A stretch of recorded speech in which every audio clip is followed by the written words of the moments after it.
कि आपके मुख्तलिफ़ अफ्रीकन कंट्रीज़ के और मुख्तलिफ़ यूरोपियन कंट्रीज़ के भी सफ़र हुए, तो हम ये कह सकते हैं कि आज हमारे सामने एक ऐसी शख्सियत बैठी है कि जिसकी कादियानियत को समझाने में और इवन उनको दावत इस्लाम देने में एक वर्ल्ड एक्सपीरियंस रखती है। तो इसी बारे में मैं सबसे पहला सवाल आपसे ये पूछता हूँ कि आपसे अभी पहले भी गुफ्तगू हो रही थी प्रोग्राम से पहले कि आपने एक दर्जनों कादियानियों के कबूल इस्लाम की वो जो स्टोरी सुनाई, कारगुजारियाँ सुनाई, तो उसमें कुछ ऐसी चीज़ें हैं कि जो बहुत अहम मालूम हुई और हम चाहेंगे कि वो हमारे नाज़रीन ज़रूर उसको सुने। अहमदियत से इस्लाम तक का जो सफ़र है उसमें कौन कौन सी मुश्किलात और रुकावटें उनको पेश आती हैं? जो इस वक्त भी अहमदियत का हिस्सा हैं जी, लेकिन उनके दिल में कहीं पे ये बात आ चुकी है कि लेट मी रिसर्च। अस्सलाम वालेकुम नाज़रीन, ये है कॉफ़ी विद तयस्सुर पॉडकास्ट का एक नया सिलसिला हम शुरू करने जा रहे हैं और अल्हम्दुलिल्लाह बहुत बड़ी खुशकिस्मती मैं समझता हूँ कि जब हम इस पॉडकास्ट को प्लान कर रहे थे तो लकीली अल्लाह पाक ने ख़त्म नबूवत के तहफ़्फ़ुज़ के लिए काम करने वाले एक वर्ल्ड एरीना के एक नुमायाँ स्पीकर को पाकिस्तान भेज दिया और ये हमें बहुत खुशी महसूस हो रही है कि ये सिलसिला चलेगा, इसमें दुनिया जहान के टॉपिक्स डिस्कस होंगे, बड़ी चीज़ें डिस्कस होंगी। लेकिन पर्सनली भी मुझे इसके ऊपर बड़ी खुशी हुई कि हमने सोचा कुछ और था, लेकिन जब हमें पता चला कि इम्तियाज़ अहमद साहब ऑस्ट्रेलिया से ऑल द वे ख़त्म नबूवत के तहफ़्फ़ुज़ के लिए पाकिस्तान के दौरे पे हैं, तो हमने इनको दरख्वास्त की कि आप हमारे साथ एक आगाज़ की जो फ़र्स्ट एवर पॉडकास्ट होगी इस कॉफ़ी विद तयस्सुर की, उसमें अपने कुछ तासुरात और अपना जो वर्ल्ड वाइड इन्होंने कादियानियत को दावत इस्लाम के हवाले से और ख़त्म नबूवत के हवाले से जो इनकी एफ़र्ट्स हैं, तो उसके ऊपर हमने कहा कि हमारे नाज़रीन इसको जान पाएँ। तो आइए चलते हैं अपने पहले हमारे इस पॉडकास्ट के मेहमान की तरफ। अस्सलाम वालेकुम इम्तियाज़ साहब। वालेकुम अस्सलाम व रहमतुल्लाहि व बरकातुहू। कैसे हैं आप? अल्हम्दुलिल्लाह। और ये मेरे लिए भी सआदत की बात है कि किसी भी मुसलमान के लिए इससे बड़ी क्या सआदत हो सकती है कि उसको इस चीज़ के बारे में सोचने का, बात करने का, डिफ़ेंड करने का अल्लाह ताला मौका अता फ़रमा दें। और क्या है कि जनाब मुहम्मदुर रसूलुल्लाह सल्लल्लाहु अलैहि वसल्लम की ख़ातमियत, कि रसूलुल्लाह सल्लल्लाहु अलैहि वसल्लम ख़ातमन नबिय्यीन हैं, अल्लाह की तरफ से मबऊस होने वाले आखिरी नबी हैं। तो अल्हम्दुलिल्लाह ये मेरे लिए भी सआदत है और इंशाअल्लाह मुझे उम्मीद है कि सारी गुफ्तगू से जो हमारे देखने वाले हैं उनको कुछ सीखने का मौका मिलेगा इंशाल्लाह, बल्कि बिलखुसूस कादियानियों के लिए भी इंशाल्लाह इसमें बहुत खैर निकलेगी, क्योंकि आज हम जो टॉपिक लाए हैं वो इंशाल्लाह उनको बहुत नफ़ा देगा।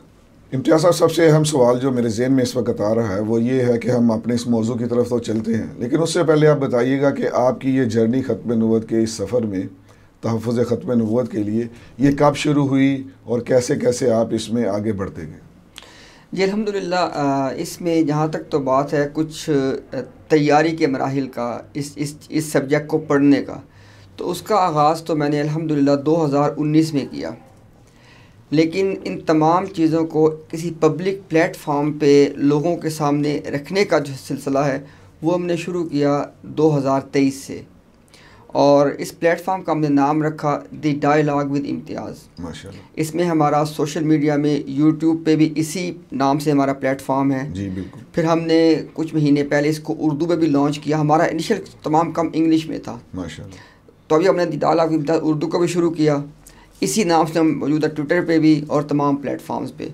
तो अल्हम्दुलिल्लाह ये काफ़िला रवां दवां है और इंशाअल्लाह जब गुफ्तगू हमारी आगे बढ़ेगी तो मैं आपके सामने रखूँगा कुछ हमारे जो उसमें तजुर्बात हैं, तासुरात हैं, जो मुख्तलिफ़ ममालिक में जाने का इत्तफ़ाक़ हुआ, लोगों से बातचीत की, तो इंशाअल्लाह वो शेयर करेंगे अपने सामीन से और देखने वालों से। माशाल्लाह इम्तियाज़ साहब, बहुत मुझे खुशी हुई ये सुनकर कि आप 2019 से इस सफ़र में रवा दवा हैं, और उससे ज़्यादा खुशी तो इस बात से हुई कि आपके मुख्तलिफ़ अफ्रीकन कंट्रीज़ के और मुख्तलिफ़ यूरोपियन कंट्रीज़ के भी सफ़र हुए। तो हम ये कह सकते हैं कि आज हमारे सामने एक ऐसी शख्सियत बैठी है कि जिसकी कादियानियत को समझाने में और इवन उनको दावत इस्लाम देने में एक वर्ल्ड एक्सपीरियंस रखती है।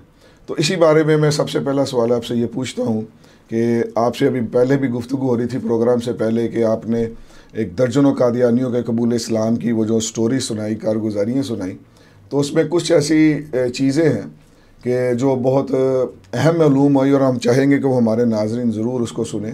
तो पहला सवाल तो ये है आपसे कि कादियानियों को यानी अहमदियत को इस्लाम कबूल करने के लिए या अहमदियत से इस्लाम तक का जो सफ़र है उसमें कौन कौन सी मुश्किलात और रुकावटें उनको पेश आती हैं? ये आपने बड़ा अच्छा सवाल किया तैसर भाई, जज़ाकल्लाहु खैर। ये बहुत अहम सवाल है और इसमें देखें अवामिल तो बहुत सारे हैं। राइट। चूँकि जब लोगों से बातचीत करने का मौका मिला तो हमें ये पता चला कि बहुत सारे अवामिल हैं, लेकिन उसमें जो बड़े अवामिल हैं ना उसको हम 3 में समराइज़ कर सकते हैं। अच्छा। उसमें कुछ तो समाजी नौइयत के अवामिल हैं, राइट, कुछ नफ्सियाती नौइयत के हैं और कुछ का ताल्लुक़ फ़िक्र के साथ है। तो इंशाअल्लाह इन तीनों के हवाले से मैं कुछ बात रखूँगा आपके सामने और मुझे उम्मीद है कि हमारे ऐसे दोस्त जो इस वक्त भी अहमदियत का हिस्सा हैं जी, लेकिन उनके दिल में कहीं पे ये बात आ चुकी है कि लेट मी रिसर्च, राइट, कि देखें यार कि कुछ इसमें गलती क्या पता मुझे लगी हो, तो इंशाअल्लाह इन अवामिल को हम जब सामने लाएंगे तो इसमें वो ख़ुद को परख सकते हैं कि क्या मुझे भी तो ये बातें नहीं रोक रही इस्लाम की तरफ आने से। यानी वो को रिलेट करके तो वो ये देख सकता है। चलें इसी से स्टार्ट लेते हैं कि जैसे आपने कहा कि उसके समाजी अवामिल हैं, तो मेरा पहला सवाल आपसे ये है कि आपने पाकिस्तान में भी देखा और ग्लोबली भी देखा, तो पहला सवाल ये है कि क्या पाकिस्तान में समाजी अवामिल वो basically are they different from European countries, और या वो आपके ऑस्ट्रेलिया में या आपके किसी और मुल्क में ये डिफरेंट अवामिल होते हैं समाजी के, या कुछ हद तक वो आपस में कॉमन होते हैं और मुश्तरक होते हैं? अच्छा, उस पर देखें ज़रा कुछ तो बातें होती हैं लोकलाइज, राइट, ठीक है, लेकिन मेरा ये मानना है और मेरी अपनी असेसमेंट है और कोई मुझसे डिसएग्री करे उसका हक है कि ज़्यादातर अवामिल वो हैं जो ग्लोबल नौइयत के हैं। अच्छा, यानी वही इस तरह की चीज़ें हैं कि जो यहाँ पाकिस्तान में भी किसी आदमी को रोक रही होंगी और वही चीज़ें एक कैनेडियन को भी रोक रही होंगी। देखिए मिसाल के तौर पे, लेकिन इनकी डेमोग्राफिक्स फ़र्क है, इनकी हर चीज़ कल्चर फ़र्क है, लेकिन आपने एक बड़ी जो है ना वो अस्टॉनिशिंग बात की है कि बेसिकली वो आलमोस्ट समथिंग, यानी कि आप इसको परसेंटेज में करें तो क्या समझते हैं कि पाकिस्तान की और कनाडा के एक अहमदी को इस्लाम कबूल करने में क्या 60, 70, 80% कॉमनैलिटी है? कितने परसेंट आप उसको वेटेज करेंगे? देखिए कोई एग्जैक्ट नंबर तो देना मुश्किल है, राइट, लेकिन if I have to pick a number, right, तो आप यूँ कह लें कि 70% अवामिल तो कम अज़ कम वो हैं जो ग्लोबल हैं। ह्यूज परसेंटेज है। हाँ बिल्कुल। 30% आप कह सकते हैं जी कि वो वेरी करते हैं कि कहाँ पे कोई अहमदी रह रहा है। राइट, ठीक है। और मैं यहाँ पे एक बात कर दूं कि हमारे ना बात दोस्त कहते हैं जी इनको आप अहमदी क्यों कहते हैं जी। देखिए हमें एक बात को समझना पड़ेगा, हमारा जो अल्टीमेट पर्पस है ना वो है इन लोगों को इस्लाम की तरफ वापस आने की दावत देना। जी बिल्कुल, ठीक है। अब भले ये हकीकत हो कि भाई अहमदी इनको कहना हकीकी एतबार से दुरुस्त नहीं है, ठीक है, लेकिन अब वो अपने लिए एक लेबल वो लगा चुके हैं, अब दुनिया उनको इसी लेबल से जानती है। ठीक है, हम इससे इत्तेफाक नहीं करते, लेकिन अगर हम कादियानी करेंगे तो एक तो जो सुनने वाला है वो स्विच ऑफ हो जाता है, और एक ये है कि बाहर की दुनिया नहीं जानती कि कादियानी क्या होता है, उनको पता है अहमदी ही होता है। तो ये मैंने पहले बात करनी थी। अच्छा अब देखें ज़रा, मैं आपको एक मिसाल छोटी सी इसमें यह दे देता हूँ कि देखिए एक सोशल कास्ट है जी। जब कोई आदमी अहमदियत से निकलने का सोच रहा होता है ना जी, तो वो एक सोशल कास्ट पे करने के हवाले से सोचता है अपने जहन में। मिसाल के तौर पे अब अगर एक खामंद है, अब ये वो बात है कि जो बहुत सारे लोग जिन्होंने जमात को छोड़ा, जमात अहमदिया को, उनसे बातचीत करने के बाद हमारे सामने ये चीज़ें आईं कि मसलन एक खामंद है, अब उसको अल्लाह पाक ने हिदायत दे दी जी, उसको बात समझ आ गई कि भाई ये हकीकत नहीं है, जो मुझे बताया गया था वो कुछ और था, हकाइक कुछ और हैं। अब वो इस्लाम की तरफ वापस आना चाहता है।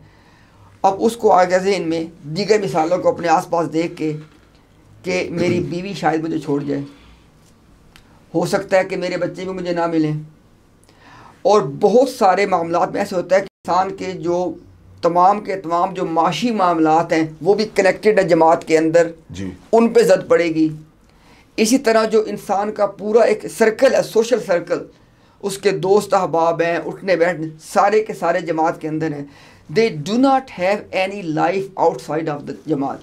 Late me add one more thing कि इनका सोशल सर्कल भी तो वो एक बिल्कुल एक बंद गली की तरह या एक इस तरह बनाया गया है कि ये ज़्यादातर मुसलमान मुआशरे में अगर रह रहे हैं, पाकिस्तान की बात कर लेते हैं, तो ये उस मुआशरे में रहने के बावजूद भी ये सोशलाइज नहीं हो रहे होते।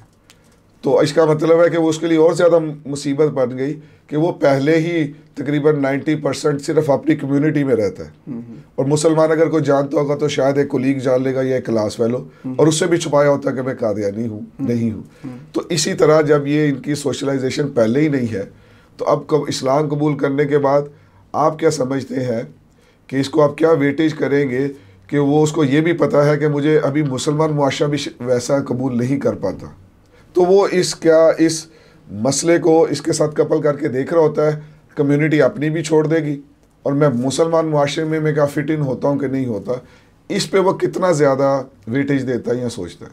देखिए ना, मिसाल के तौर जैसे मैंने पहले कहा कि इंसान की सबसे पहले अपनी फैमिली आती है जी, उसकी तमाम फैमिली टाइज उस जमात से कनेक्टेड हैं, बिल्कुल ठीक है। उसके माशी मामलात इन मैनी केसेस जमात से कनेक्टेड हैं, उसका सोशल सर्कल तमाम का तमाम जमात से कनेक्टेड है। अब उसके अलावा यहाँ तक भी हमें पता चला कि बाज़ लोग जिन्होंने जमात को छोड़ दिया जी, 2-2 साल तक वो किसी मस्जिद में नहीं गए मुसलमानों की। अच्छा, क्यों? उनके अंदर एक खौफ है कि यार पता नहीं एक्सेप्ट मुझे करेंगे नहीं करेंगे, क्योंकि देखें ना बचपन से, अब ये एक अनफॉर्चुनेट रियलिटी है कि बचपन से उनकी एक ब्रेन वॉशिंग की गई होती है कि भाई जो तमाम मुसलमान हैं ये तुम्हारे दुश्मन हैं।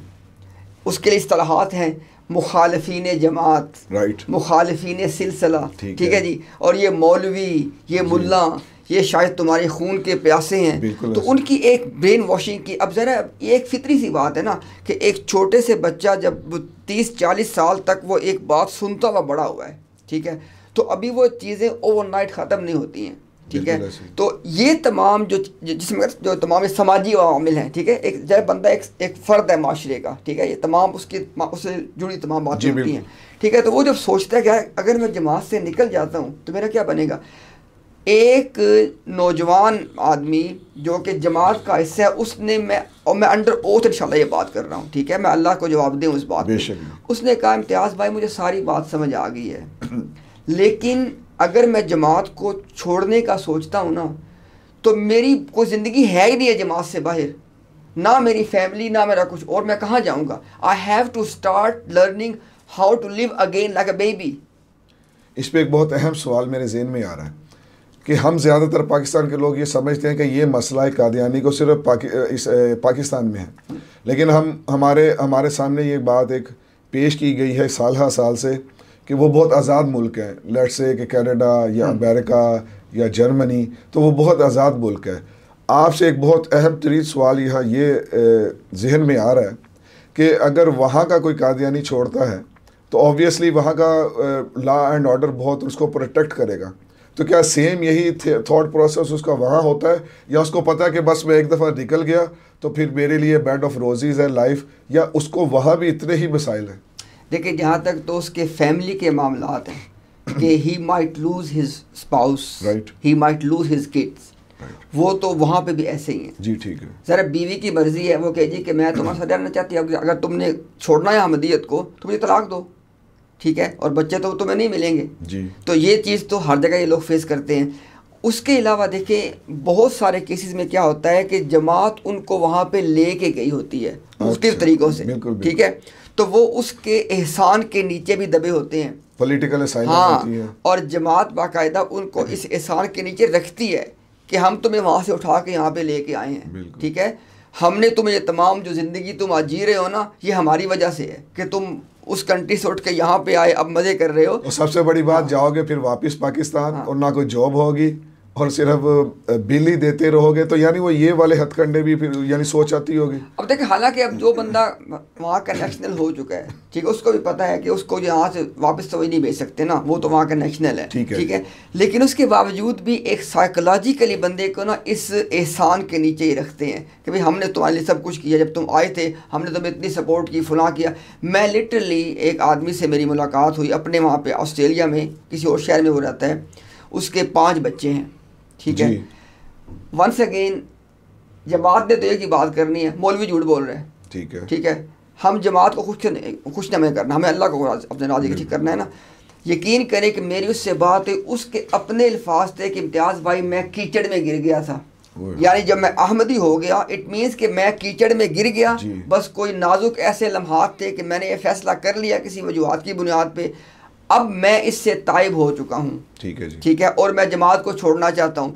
लेकिन मसलन इतना मेरे पे कर्जा है, मुझे जमात ने इतने पैसे दिए हुए थे फलां काम के लिए, वो मेरे पे कर्जा है। ये कर्जे वाली बात तो एक नहीं आ गई। हाँ, और ये बहुत अहम बात है। मेरा जो घर है ये बहुत अहम बात, उसका जो लैंड उसका जो लीज ऑनर है, मॉर्टगेज भी, वो मेरा मतलब है अहमदी है। ठीक है, उसके बाद मुझे नहीं पता कि मेरी बीवी का क्या रिएक्शन होगा। अच्छा, how would my kids react. हालांकि उसके बच्चे बड़े हैं, वो जॉब करते हैं अपनी, तो अब हालांकि वो छोड़ चुका है जमात को। ठीक है, अब जमात के कागजात में वो अभी तक अहमदी लिखा हुआ है। ठीक है, लेकिन वो हालांकि उसको छोड़ भी चुका है, मगर once again the same thing, वो जो सोशल कॉस्ट है ना, अब वो उसको रोक के बैठी हुई है। मैंने उससे कहा, मैं देखो मैं इस बात का इनकार नहीं करता कि जो तुम बातें कर रहे हो ना ये हकाइक हैं, बिल्कुल ऐसे, ठीक है, और ये आसान नहीं है कि भाई क्या पता मुझे क्या कीमत अदा करनी पड़े। लेकिन तुम ये सोचो, पहली बात तो ये है कि अल्लाह ताला ये नौबत ना लाए कि तुम्हें अपनी बीवी या बच्चों की कुर्बानी देनी पड़े। ठीक है, लेकिन अगर देनी पड़ती है तो ये देखो कि तुम बदले में तो तुम्हें मिल क्या रहा है। माशाल्लाह, आप सल्लल्लाहु अलैहि वसल्लम का दामन। यानी देखे ना, नेमत हिदायत, जी बिल्कुल, अल्लाह ताला की हमेशा की जन्नत, बेशक, जहन्नम से बच जाना, यार इसकी कोई हकीकत नहीं है। तो अगर ये जो असल यहाँ पे मैसेज वो क्या है कि अगर तो आदमी जो जमात अहमदिया का हिस्सा है और उसको छोड़ने के हवाले से सोच भी रहा है जी, लेकिन ये चीज़ें उसके पैर की बेड़ी बनी हुई है ना, तो वो दोनों बातों को कंपेयर करे कि अगर मैं जमात को छोड़ दूंगा what could be the consequences, उसके क्या मुझे कीमत अदा करनी पड़ेगी। लेकिन साथ वो भी लेके आए कि मुझे मिलना बदले में क्या है। इसके ऊपर एक बहुत, इसको हम इस जो डिस्कशन है इसको रैप अप करते हैं, लेकिन इसके साथ मैं एक बड़ी रैपिडली एक चीज़ ऐड करना चाहूँगा। मेरा भी को 15 साल गुजरा और ये रब्वा आना जाना, और कादियानी नौजवान यूनिवर्सिटीज़ के भी लोग, उनको जब इस्लाम कबूल किया तो उनकी चीज़ों को वो प्रॉपर लाइन करना, उनको एक इस्लामी माशरे का हिस्सा बनाना, अल्हम्दुलिल्लाह पाकिस्तान में ये काम करता रहा। एक चीज़ का आप जवाब दीजिएगा, बड़ी इंटरेस्टिंग है। जी जी, रब्वा के करीब एक दफ़ा एक शख्स को जो है वो माइल हुआ, उसने कहा, मेरी उनसे बात हुई, हमारे साथी भी बात कर रहे थे तो मैं सुन रहा था, तो उन्होंने उसमें ये कहा कि अब मुझे मैंने पता है कि गांधेगा। तो फिर मैंने उनसे कहा कि फिर आप इसे कबूल क्यों नहीं करते।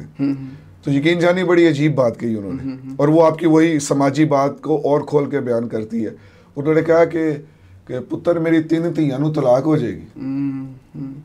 तो ये भी एक समाजी एक है, बैरियर है। तो इसको भी थोड़ा एड्रेस करें कि ऑब्वियसली आपके सामने ऐसे भी दर्जनों लोग हैं कि जो इन सारी चीज़ों को अबूर करके फिर भी इस्लाम कबूल किया और उन्होंने हर चीज़ पे भी की। तो पहली बात ये है कि जो 2 इधर कैटेगराइज है, एक वो बंदा जो इंडिविजुअल है, उसको भी समाजी बैरियर है, और एक वो बंदा जिसकी 3 बेटियां भी ब्याही हुई हैं, आगे 2-2 4-4 बच्चे हैं। ऐसे ही वो क्या डेप्थ में उतर के सोचता होगा कि मैं क्या करूँगा तो क्या हो जाएगा। लेकिन फिर भी मैं चाहूँगा कि इस समाजी फैक्टर को रैप अप करने से पहले आपको एक इनको ऐसी वो एक बात बता दे या एक ऐसा बूस्ट अप कर दे कि भाई वही वाली बात कि सब कुछ मिल रहा है और क्या कर रहा है। तो इस मामले में कादियानी को थॉट प्रोसेस आप क्या एडवाइस करेंगे? अच्छा, पहली बात है कि जितनी आपने ये बातें की, ये सारे हकाइक हैं जी। मैं खुदा की कसम ज़ाती तौर पे अभी इस वक्त यहाँ बैठे हुए ऐसे लोगों को जानता हूँ, मुख्तलिफ कंट्रीज़ में वो रह रहे हैं, राइट। उनकी यही वजूहत है बच्चियों को तलाक वाली। बिल्कुल सही। यानी या तो बच्चियों को तलाक हो जाएगी या मेरी बच्चियां मुझसे कट ऑफ हो जाएंगी, ठीक है, मुझे कीमत अदा करनी पड़ेगी। ठीक है, तो ये बिल्कुल ये और देखे ना, अभी जो अहमदिया में सुन रहा है या सुनेगा जी, उनको पता ये तमाम हकाइक हैं। बिल्कुल ऐसे। ये सारी की सारी चीज़ें हमारे उनके गिरदो पेश में हो रही हैं कि उसे इखराज जमात जिसको बोलते हैं, इखराज जमात के बाद ये कीमत अदा करते हुए लोगों को वो देख चुके हैं। और जमात जो है वो ऑन पर्पस उन लोगों को निशाने इबरत बनाती है जो जमात छोड़, उनकी मजबूरी है। क्यों? ये एक कल्ट की मेंटेलिटी होती है कि भाई बाकी लोगों के लिए एक हवा खड़ा करो कि देखो वो फलां ने छोड़ी थी ना, क्या वो उसके साथ फिर। तो देखें, जो उनको नसीहत की आपने बात की, मैं सिर्फ एक बात करूंगा, हम इस बात का इनकार बिल्कुल नहीं कर रहे कि बहुत बड़ी सोशल कॉस्ट उनको पे करनी पड़ सकती है, right, no doubt about that, ठीक है।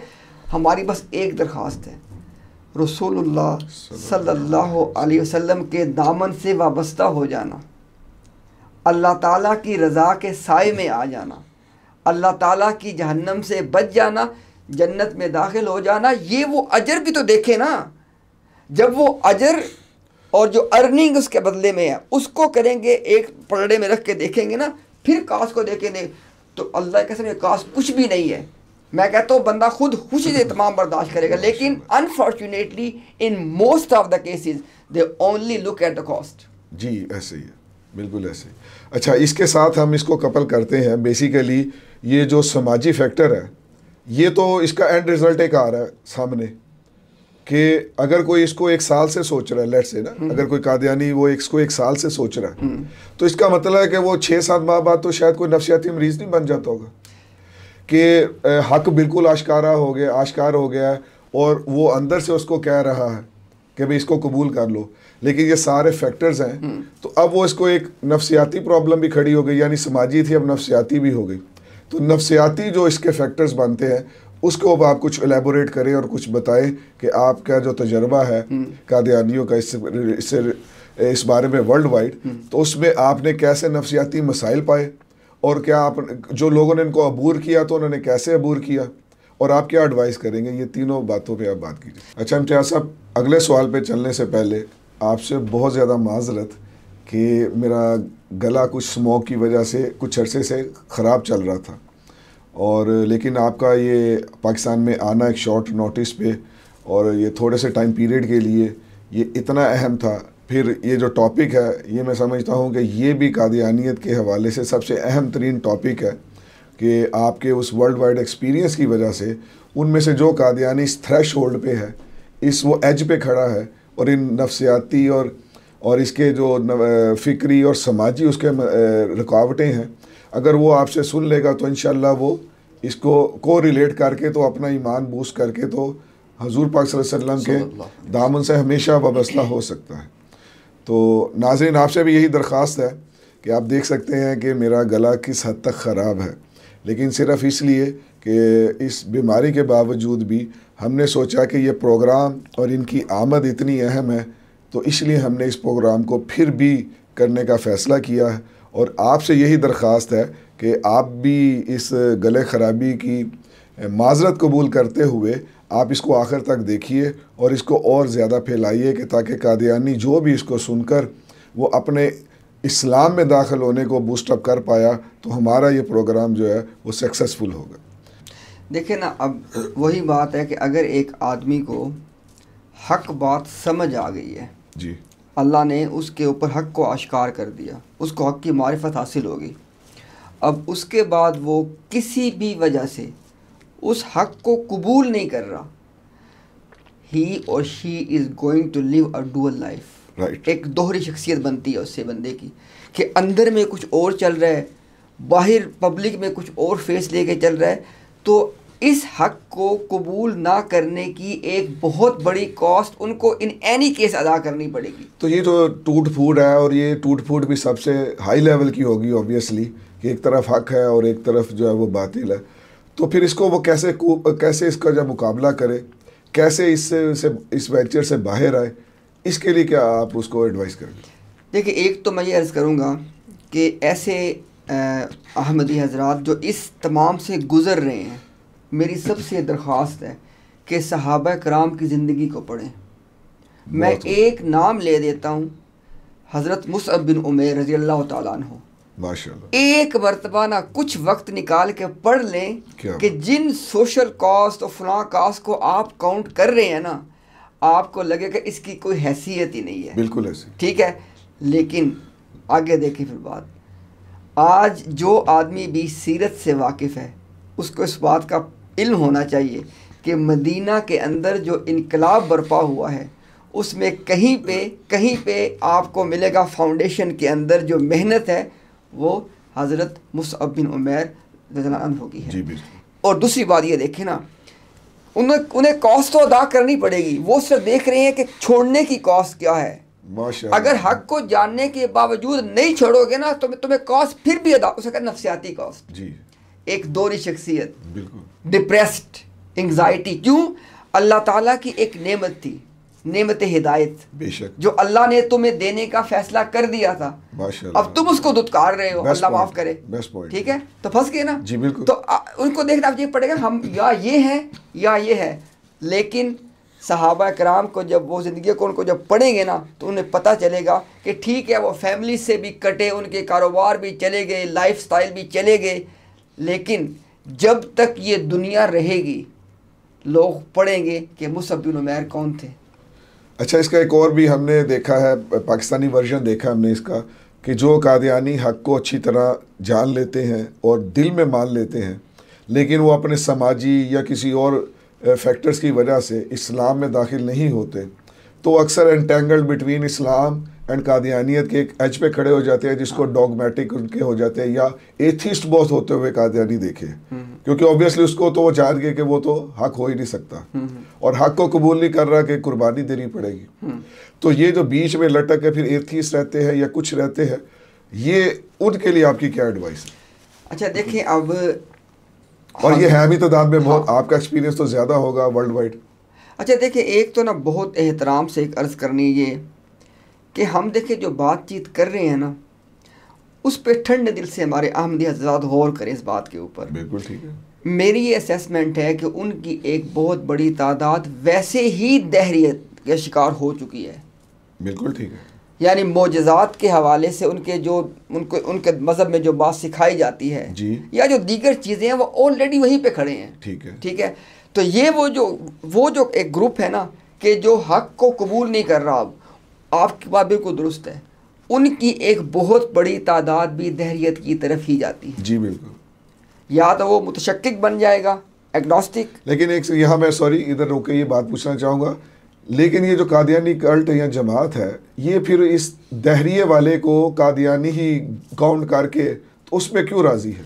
उसमें देखिए दो चीज़ें हैं, ये बड़ा अहम पॉइंट है ना। बिल्कुल, उनके काम का तो अब वो नहीं रहा, लेकिन फिर भी वो उसको कादियानी काउंट करके दुनिया को यही दिखा रहे हैं हमारे साथ है, जबकि अगर इसका सर्वे किया जाए तो मेरे ख्याल से बड़े शॉकिंग किस्म के फैक्ट्स हमारे सामने आएंगे कि ये यूरोप में और अमेरिका में और इंटरनेशनली जो कादियानी नौजवान नस्ल है वो इससे इतना मुतनफ़िर है इनकी फ़िक्र से, जिस पे हम आगे बात भी करते हैं, तो अब वो दहरियत पे खड़ी है। लेकिन कादियानी मजीद है जमात कि वो इसको काउंट करता है कि देखो हमारे नंबर्स बढ़ रहे हैं। अच्छा देखो, उसमें ना जैसे भाई दो चीज़ें हैं जी। पहली बात तो ये है कि बहुत सारे वो लोग जो फॉर ऑल प्रैक्टिकल रीजंस वो दहरियत में जा चुके हैं, ठीक है, लेकिन वो उसको अनाउंस नहीं करते। ठीक है। क्यों? वो जो पहली हमने बात की है कि यार कौन ये सारे चक्कर झेलेगा कि बीवी जाएगी, बच ठीक है, बस कागजात के अंदर इधर ही रहो, ज़िंदगी अपनी गुजारो, बस ठीक है, सब कुछ चल रहा है, ठीक है, इसलिए वो उसी यानी वो डाटा के अंदर उधर ही रहेंगे, ठीक है। और दूसरे वो लोग वो कंफर्ट जोन उनके पास रहेगा ना, उसके अंदर रहेंगे, ये छोटी सी जिंदगी के लिए तो बिल्कुल दूसरी, ये सही बात है। और दूसरी बात तैसर भाई बहुत अहम बात ये है कि जमात अहमदिया को कोई प्रॉब्लम नहीं है कोई दहरिया हो जाए, नहीं, उनको प्रॉब्लम है कि मुसलमान ना हो जाए, कसम से। हाँ बिल्कुल, ये मैं आपको बिल्कुल अंदर की बात बता रहा हूँ। अच्छा। यानी उनके लिए तकलीफ का बाइस तब होता है कि जब कोई आदमी इस्लाम में वापस आ जाए। दहरिया बनना उनके लिए कोई प्रॉब्लम, क्यों? उनको इस बात का पता है। जी जी, आप हो सकता है इसलिए कि वो चंदा फिर भी देता है दहरिया होके, तो असल गेम तो चंदे की है ना। उसमें देखिए, जब चंदे पे ज्यादा नहीं पड़ रही तो फिर भला से जो मर्जी बन जाए, बस मुसलमान ना बने। अच्छा, उसमें ना एक और भी आपको बात बताऊँ, और इसके ऊपर बाकायदा इनकी अपनी वीडियोस मौजूद हैं मीडिया के ऊपर, कि अभी इन्होंने अपनी चंदे वाली पॉलिसी को भी किसी हद तक नरम किया हुआ है। अच्छा। यानी अगर कोई बंदा चंदे नहीं दे रहा उसको ये रिमाइंडर तो भेजते हैं। अब ये मैं अंदर की बात आपको बता रहा हूँ, ये तो पाकिस्तानी अवाम के लिए एक बहुत बड़ी ठीक है, उसको ये रिमाइंडर तो भेज रहे होते हैं कि भाई आपका चंदा पेंडिंग है, फलां फलां फलां फलां, लेकिन उसके ऊपर ना थोड़ा सख्ती नहीं कर रहे होते आजकल, ये खास तौर पर वेस्ट के अंदर, ठीक है। तो ये कहते हैं कि भाई कम अज़ कम ना कागजात में, तादाद में, स्टैटिस्टिक्स में हिस्सा तो रहे ना हमारा, कभी ना कभी दे ही देगा। या ऐसी डील्स भी कर ली जाती हैं कि यार तुम्हें तमाम पिछला माफ जो तुमने नहीं दिया 2 साल अब आगे से बस दे देना, ठीक है, ये भी डील वो कर लेते हैं। अच्छा। यानी असल बात, इस में डील्स भी हैं। अच्छा। असल देखिए इस पे फिर कभी प्रोग्राम करेंगे आपसे। देखिए असल तैसर भाई बात ये है, जोक्स असाइड, ठीक है, राइट। असल बात यह है कि एक अहमदी इस बात पे गौर करे, अल्लाह ताला ने दीन इस्लाम में एक ज़कात का निज़ाम रखा, बिल्कुल ऐसे ही, और वो भी उसके लिए भी शराइत मौजूद, हम सब जानते हैं कि वो कब देनी है किसी ने। जी बिल्कुल। यार उसके मुतवाज़ी चंदे का निज़ाम आया कहाँ से है? और वो भी 50 के या 40-40 प्लस चंदे। हाँ, और उसको फिर ये कहते हैं जी कि देखे इस्लाम के अंदर सदका देना है, खैरात देना है। भाई सदका और खैरात बंदा अपनी मर्जी से खुशी से देता है जी। दोनों से ज़बरदस्ती जो बात दीजिए वो सदका खैरात तो होती नहीं है, वो तो आप तावान उससे वसूल कर रहे हैं। खलीफा की खुशी का जो चंदा हो उसको तो नहीं, सदका खैरात नहीं तो कर सकते। आपने जो बात की ना कि क्या वो लोग चंदे फिर भी देते रहते हैं, तो एक बहुत बड़ी तादाद ऐसी मौजूद है अब जमात के अंदर जो जमात उन्हें छोड़ी नहीं है लेकिन चंदे भी नहीं दे रही है, और इनके चंदे कम हुए हैं वेस्टर्न कंट्रीज़ के अंदर, जहाँ से इनके चंदे मेन इकट्ठे करते हैं वो चंदे भी कम हुए, हमें पता है उस बात का भी, वो भी कम हुए हैं। तो अब आपसे ये सवाल बनता है कि फिक्री जो फैक्टर्स हैं वो कितना रोल प्ले करते हैं कि कादियानी को रोके रखते हैं और कादियानी इस्लाम में दाखिल नहीं होता? देखिए, अगर तो फिक्री से आपकी मुराद ये है अकायद और नज़रियात, ठीक है, तो इसकी तयस्सुर भाई मेरा ख्याल है कि जितने लोग भी ख़त्म नबूवत के हवाले से काम कर रहे हैं, आप किसी से बात कर लें इस बात, और आप खुद भी जानते हैं, खुद आपकी इतनी अर्से तक फील्ड चलती आ रही है, इस बात पे कंसेंसस है, एक आम अहमदी को अहमदी आइडियालॉजी, नज़रियात और अकायद का पता ही नहीं है। अहमदी तो फिर ये जो इतनी ट्रेनिंग चल रही है वो क्या चलती है? देखें, वो तमाम ट्रेनिंग चलती है डिसेप्शन क्रिएट करने के लिए, एक धोखा दही के। देखिए मैं आपको सिंपल सी मिसाल देता हूँ। जी। आप कोई मसला उठा लें, ठीक है, अहमदियत का एक असल मज़हब होगा जो उसकी किताबों में मौजूद होगा, अच्छा, और उसी मसले के ऊपर एक अवामुन्नास में दिया गया पब्लिक नैरेटिव होगा, अवामी बयानिया। मैं आपको सिंपल सी मिसाल दे देता हूँ। दुनिया पूरी में ये लोग क्या कहते हैं कि जी जो हदीस में आ गया कि मुसलमान की तारीफ़ ये है कि जो हमारा कलमा, जो हमारे वाली नमाज़ पढ़े, हमारा ज़बिया खाए, हमारे किबले की तरफ मुंह करे, वो मुसलमान है। और देखो हम तो ये तीनों काम करते हैं और हमें मुसलमान काफिर करार दे रहे हैं। बिल्कुल ऐसा ही है। सवाल ये पैदा होता है कि भाई जब हम किताबों को पढ़ते हैं, भले वो आपके बानी जमात मिर्ज़ा ग़ुलाम अहमद कादियानी हों, भले उनके फ़र्जंद जो कि दूसरे खलीफा बने इनकी जमात के, बशीरुद्दीन महमूद जिनको मुस्लिम मऊद कहते हैं, भले वो हों, भले मिर्ज़ा साहब का जो दूसरा बेटा था बशीर अहमद MA हो, उन तमाम ने इस बात को वाज़ेह किया है कि भाई एक आदमी जो मिर्ज़ा ग़ुलाम अहमद कादियानी को नहीं मानता, भले उसका नाम भी ना सुने हो उसने, वो बंदा काफिर है और पक्का काफिर है। ठीक है, अब ये इनका असल मज़हब है। पब्लिक में क्या है कि देखो जी हमें तो काफिर करार दे दिया, हम तो हदीस वाले तीनों काम कर रहे हैं, लेकिन देखो मुसलमान हम पे जुल्म कर रहे हैं। ये सिर्फ एक मिसाल है, और एक आम अहमदी को तकफीर के मामले में ये वर्जन दिया गया। ठीक है, बिल्कुल, कि जी हम तो मुसलमान की हदीस की तारीफ पे पूरे उतरते हैं, लिए हमें काफिर कह रहे हैं। लेकिन हकीकत क्या है, असल मज़हब क्या है कि सारे के सारे मुसलमान जो मिर्ज़ा ग़ुलाम अहमद कादियानी को नहीं मान रहे, which is majority, close to 2 billion people, ठीक है, वो सारे के सारे पक्के काफिर हैं। बिल्कुल, लेकिन ये पब्लिक नरेटिव नहीं है। आप कोई बात उठा लें, कोई बात उठा लें, सब कुछ वही है। तो असल बात कि जमात के अक्सरियत, इस कम्युनिटी की अक्सरियत जो है वो असल अकायद और नज़रियात से वाकिफ़ ही नहीं है। देखिए मैं आपको ये बात एक मिसाल से समझा देता हूँ कि सिंपल सी मिसाल दीजिएगा इंशाल्लाह, बिल्कुल सिंपल। देखिए मेरी मुलाकात बहुत सारे अहमदियों से हुई और उन्होंने कहा कि हमें जमात अहमदिया के अंदर नस्ल दर नस्ल हम इसमें मौजूद हैं, हमारे परदादा दादा, अब हम मौजूद हैं, हमारा बाप इसमें था। वो कहते हैं कि हमें इस बात का बिल्कुल कभी नहीं बताया गया, ना हमें पता था कि मिर्ज़ा ग़ुलाम अहमद कादियानी का ये दावा था कि नाउज़ुबिल्लाह रसूलुल्लाह सल्लल्लाहु अलैहि वसल्लम ने इस दुनिया में 2 मरतबा मबूस होना था। एक मरतबा मोहम्मद इब्ने अब्दुल्लाह सल्लल्लाहु अलैहि वसल्लम और नाउज़ुबिल्लाह एक मरतबा बतौर मिर्ज़ा ग़ुलाम कादियानी। ये कहाँ लिखा हुआ है? रूहानी ख़ज़ाइन का वॉल्यूम नंबर है 17, उसके अंदर एक किताब है तोहफ़ा गोलडविया, ठीक है जी, उसके अंदर ये हवालाजात मौजूद हैं। कोई बात हम यहाँ पे कर रहे हों, उसमें किसी बात की कोई तहकीक करना, हम आपसे रब्ता करें, हमसे रब्ता करे, हवाला देना हमारी जिम्मेदारी है। उस किताब में मिर्ज़ा ने बुनियादी मुकदमा ये पेश किया। अब जुल्म की इंतहा देखें ज़रा। उसने कहा कि अल्लाह के नबी सल्लल्लाहु अलैहि वसल्लम उस काम को मुकम्मल करके नहीं गए जो अल्लाह ने उनके ज़िम्मे लगाया था। उनका जो फ़र्ज़, उसके अल्फाज जो उनका फ़र्ज़ मनसबी था उसको मुकम्मल, वो क्या था कि जनाब वो पूरी दुनिया में इस हिदायत की इशाअत कर देना। ठीक है जी। जो उस वक्त वसाइल नहीं थे तो ये काम नहीं करके गए। अब मैं आके दूसरी बेसत के तौर पे ये काम कर रहा हूँ। अब किसी अहमदी के लिए no matter how committed he और शी इज, ये बात वो नहीं मान सकते कि अल्लाह के नबी सल्लल्लाहु अलैहि वसल्लम कोई काम नामुकम्मल छोड़ के अल्लाह के पास चले जाएं।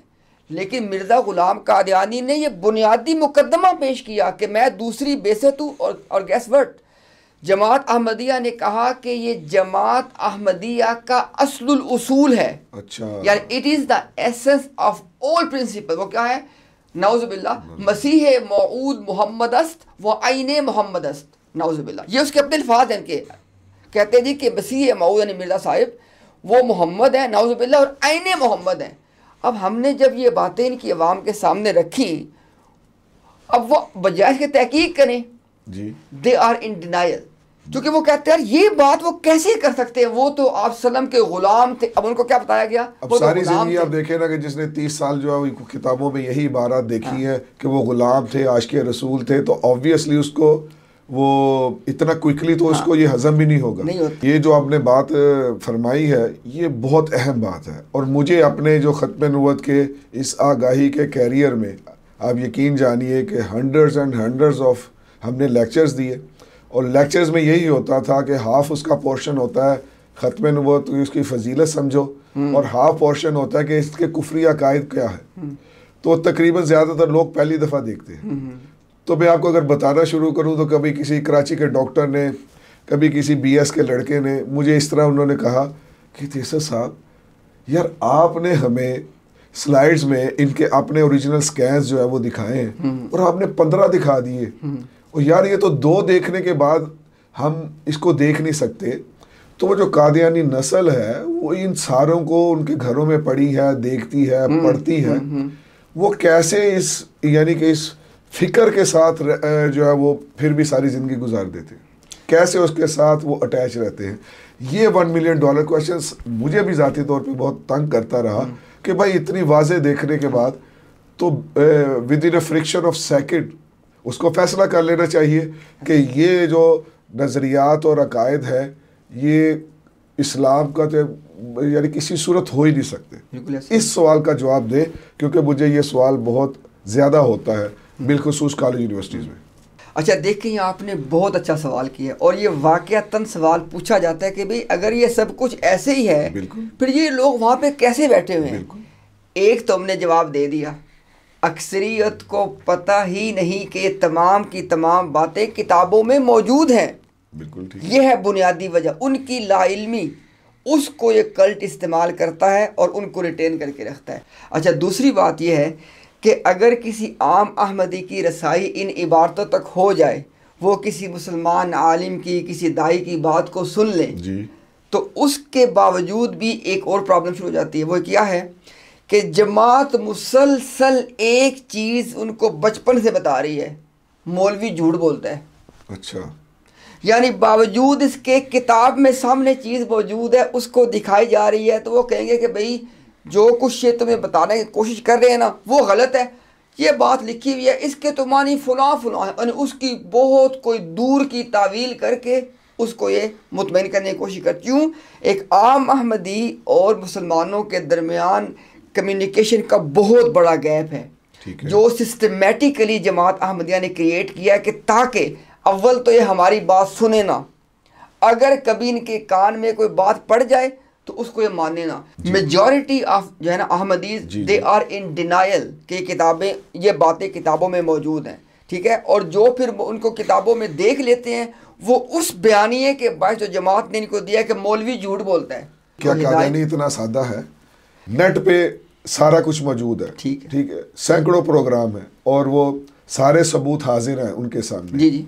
अब उनके लिए सिर्फ एक सिंपल सी राह है कि वो घर जाए, उसको क्रॉस मैच करे, क्रॉस चेक करे, और उसके बाद अगर 10 नहीं सिर्फ 1 या 2 गुस्ताखी अगर साबित हो जाए तो क्या उसके बाद भी मिर्ज़ा कादियानी को कुछ मानना चाहिए? इसको अगर हम सम अप करना चाहें तो क्या ये कह सकते हैं कि फ़िक्री तौर पे कोई 99.99% कादियानी उसको दिल से डिनाइल कर चुके हैं, लेकिन वही समाजी और वही नफ्सियाती और हाय ये मेरे से चला जाएगा, ये छीन जाएगा, ये फैक्टर ही ज़्यादा वेटेज में ऊपर आ रहे हैं। क्या हम इसके ऊपर अपनी गुफ्तगू कंक्लूड कर सकते हैं? क्या हम ये नतीजा डिराइव कर सकते हैं? एक आम अहमदी को जो चीज़ जमात के अंदर रोक के रखे हुए हैं ना, वो किताब व सुन्नत के दलाइल नहीं है। बिल्कुल ठीक है। वो या नफ्सियाती फैक्टर्स हैं या समाजी फैक्टर्स हैं, ये तो बहुत तयशुदा है। ठीक हो।